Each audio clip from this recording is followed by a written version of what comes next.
at one point in time, Tony was going to get hired by the WWE, but he didn't want to move to Connecticut. He was going to be one of the writers. Yeah. Like, tell that story, because it's kind of a crazy story. We almost lost you. You have to move there. You have to. Yeah, you have to move there. Now, some of them don't live there anymore, but they have to go up there like right after TV and stay up there for the whole week. Right. And they only go home for one day. Yeah. So in Connecticut, which is absolute hell. And expensive as shit. Middle of nowhere. And yeah, I can't even remember. It was so long ago, but I got this meeting with them. Somebody wanted to talk with me. They heard that I was a pro wrestling fan, and I just destroyed at this meeting, and I gave them a bunch of crazy ideas that I just had in the back of my head forever. Stuff for The Undertaker to do, stuff for this, stuff for that. And I killed it at this meeting, and they offered me a full-time job. But at the time, I was already 3, 4, 5 years into stand-up comedy and working at the store. I devoted everything to stand-up comedy. Right.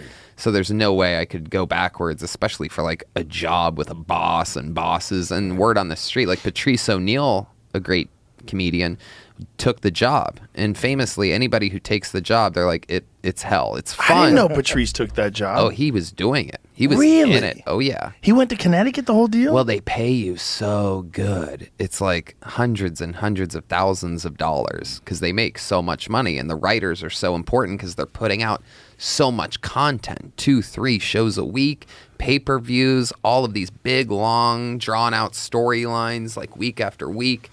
And they write six months ahead of time. And they rewrite the day of. Yep. So it's a nightmare. Vince will go, I hate it, change everything the day of, famously, an hour before.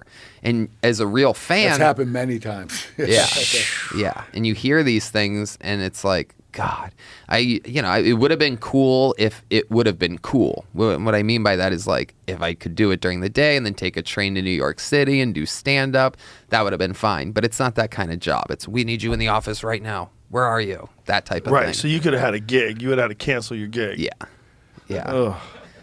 But, Stephanie McMahon fired him 6 times. Yeah.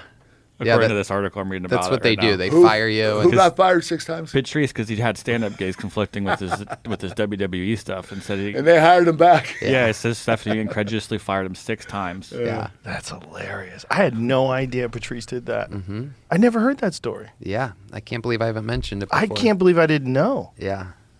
No, I mean, the money, especially then. I mean, I was so broke, it was crazy for me to turn down the job. I mean, I was fucking starving. This is like right before I start writing on the roasts and on television, right before. And I'm not headlining yet. Couldn't sell a ticket to my name. I'm just some comedy store door guy.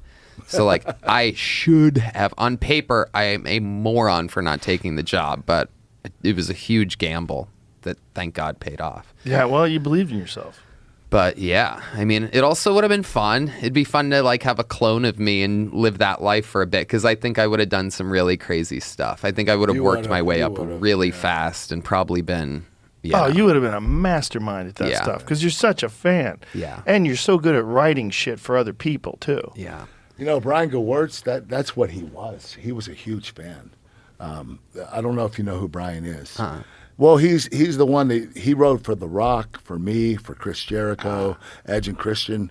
He would write for guys he had certain chemistry with. Right. And he actually wrote a book this past year, and he's had a lot of success. Actually, you know who hired him?